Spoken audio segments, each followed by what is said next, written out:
Yo soy el que está detrás del botón rojo, detrás del trípode, detrás del enfoque. Aunque no sea el que hace la entrevista, tal vez sé más que aquellos que se preparan para entrevistar.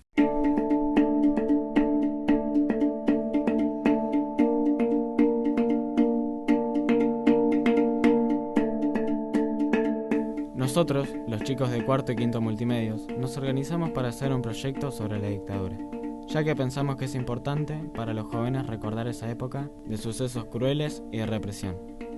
Para esto decidimos entrevistar directamente a una mujer tandilense, María del Carmen, que fue secuestrada y torturada en la dictadura militar, y así podemos ver la dictadura desde dentro. Cuando la entrevistada comienza a hablar, además de estar ahí, también te pones en su lugar. Te pones a imaginar como si estuvieras soñando despierto. Tenía frente a mí a alguien que me enfrentó al terror de desaparecer y volvió.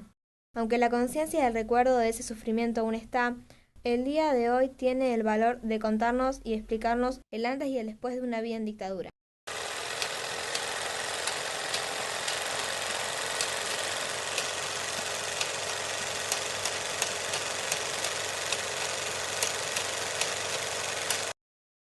Mi militancia política en realidad fue muy breve, porque yo entré en el 75, ya militábamos en lo que se llama en células, en grupos cerrados, por una cuestión de seguridad, porque ya, aún estando en democracia, fue el último año de democracia, en el 76 fue el golpe, pero ya había mucha persecución a los militantes de izquierda y la nuestra era una agrupación de izquierda. Era el ala de izquierda dentro del peronismo. Y había mucha persecución a los militantes de izquierda por parte de lo que eran los sectores más conservadores del peronismo que tenían un grupo armado que se llamó la AAA. Pero todos teníamos que tomar medidas de seguridad. Entonces militábamos en grupos pequeños, de 5, 6. Así que yo no me pude conocer en esa primera etapa con todo el resto de los compañeros, porque yo empecé un poco tarde. Terminó ese año 75 y en marzo del 76 con el golpe se cierran los centros de estudiantes, se prohíbe toda actividad gremial.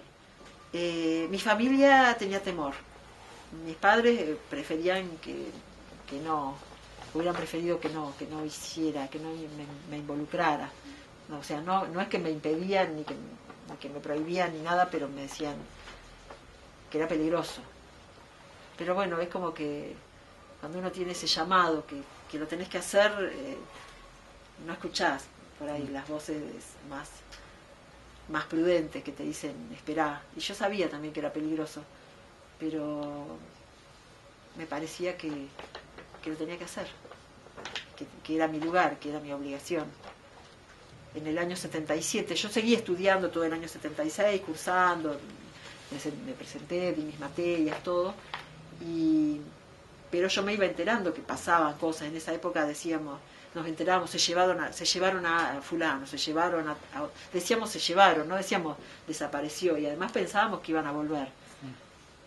Al principio pensábamos que los iban a liberar, o que íbamos a saber a dónde estaban presos, pero pasaba el tiempo y no los liberaban, no aparecían, y nos empezamos a dar cuenta de que no, de que era distinto.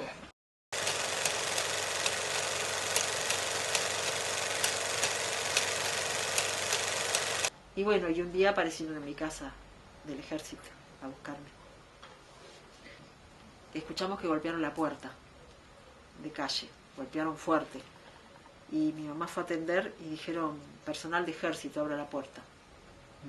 Y abrió. Y venían con mi nombre anotado a buscarme. Y entraron mi mamá le dijo que yo yo vivía ahí, ¿sí?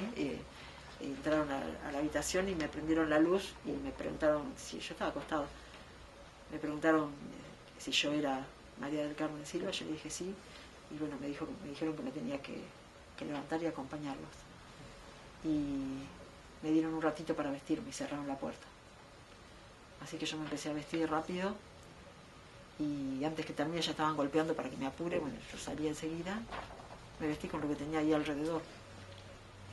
Y ya estaban revisando la casa, empezaron a revisar un allanamiento en la casa. Ni afuera, nada, dentro de la casa. Revisaban roperos, papeles, fotografías, y empezaron empezaron a sacar fotografías, me preguntaban, se llevaron algunas fotos de jóvenes que había en casa. Mi hermano había egresado de la escuela técnica el año anterior, en diciembre del 76, y les interesó esa foto llena de jóvenes del grupo. Se la llevaron. Y me dijeron que los tenía que acompañar. Yo en ningún momento nos resistimos, ¿viste? Y había unos autos afuera. Y a uno de los autos tuve que subir, y cuando subí me hicieron tirar así en el asiento y me pusieron una capucha. Cuando arrancamos, o sea, mi mamá quedó mirando ahí, ella no vio eso, pero ya cuando salimos por San Peña hacia Urquiza, y ya cuando llegamos a la esquina me pusieron la capucha, y ahí ya me empezaron a amenazar, que nosotros sabemos de tus actividades, de tus reuniones en la casa de Diana, era una compañera donde nos reuníamos, tenían un montón de información, porque ellos, en realidad de mi grupo yo fui la última en caer, y ellos a medida que iban secuestrando gente iban consiguiendo información y armando todo el panorama de lo que hacíamos nosotros. Entonces te daban esa imagen de omnipotencia, de que sabían todo de tu vida, además que nos habían estado espiando, siguiendo, sabían un montón de cosas. Y anduvimos un rato en ese auto, que creo que dieron alguna vuelta, así como para desorientarme. Yo calculo que habremos andado unos 15 minutos y llegamos a un lugar donde agarramos así por la ruta, y yo me di cuenta que llegamos a un lugar como que abrían una tranquera. Y entramos. Y el auto entró, tardó un poquito, hasta que llegamos a un lugar donde había que bajarse. Y bueno, y ahí me hicieron bajar, y a la entrada así se notaba como que se pisaba. Yo pensé que era pedregullo, después supe que era como tejitas cortadas, pedazos de ladrillo roto. Y ahí me hicieron entrar a una casa donde había más gente. En ese momento estaba la radio prendida, estaban escuchando Radio Continental. Y justo me acuerdo que se escuchaba la música del noticiero de Radio Continental, como que empezaba el noticiero, era una hora en punto, que yo no sé si serían las 11, las 12, qué sé yo, no me acuerdo, porque no me acuerdo a qué hora entraron en mi casa, ni cuánto duró eso. Y bueno, y ahí empezaron a hacerme preguntas sobre mi militancia, y querían que yo dijera cosas, que dijera nombres, y yo trataba de evitarlo, y me amenazaban. Y en esa noche no me torturaron, pero a la mañana siguiente sí. Y bueno, y en ese lugar hubo muchos interrogatorios, me volvían a preguntar lo mismo, venían a preguntar por otras personas, por ahí se ve que tenían algún dato y venían y me preguntaban para saber si yo conocía a determinada gente, ¿viste? En ese lugar estuve 3 semanas, 21 días, desde el 8 de septiembre hasta el 29 de septiembre. Y en ese lugar yo, como estuve muchos días, yo logré captar cómo era el lugar, cuántas habitaciones tenía, porque me fueron pasando a distintas habitaciones, cómo era el funcionamiento. Había otros detenidos, no muchos, pero había en otra habitación. Yo reconocía a otro que estaba, y después había otros que yo me daba cuenta, pero como que circulaban, como que estaban un poquito y se los llevaban, capaz que 3-4 días y se los llevaban, y yo siempre permanecía. Yo no entendía por qué, ¿viste? Yo estuve siempre ahí. Yo los escuchaba, sí, incluso escuchaba los gritos de los torturados también. Y bueno, hasta que un día cayeron con un montón habían hecho una redada en Olavarría, después me enteré, y vinieron con muchos chicos y chicas, ¿viste? Yo escuchaba como que eran muchos. Yo no sé si habrán sido 6, 7, 8, 10, qué sé yo, pero estaba lleno. Y ahí me cambiaron de habitación, me pusieron con otra chica, y a los poquitos días de eso deciden que yo me voy.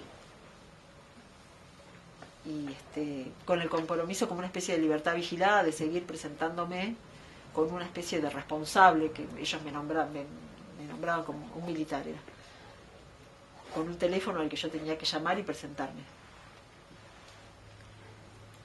Y bueno, la noche que me voy, me amenazan otra vez, que no tengo que contarle esto a nadie.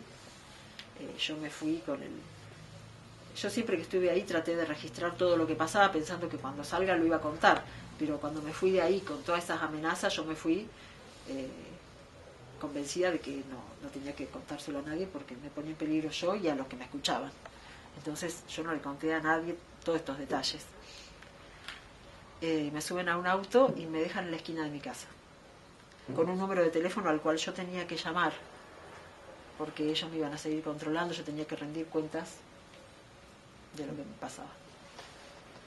Después sí, porque es como una falta de, como que yo no tenía conciencia de la desigualdad del enemigo con el que nos habíamos metido, ¿viste? Era muy desigual, éramos muy frágiles al lado de semejante poder. Ellos tenían todo el poder del Estado, ellos tomaron el Estado, la suma del poder, y todo ese poder lo volcaron en aterrorizar a la población para poder llevar adelante un plan económico. En realidad lo que querían era un plan de robarnos lo nuestro.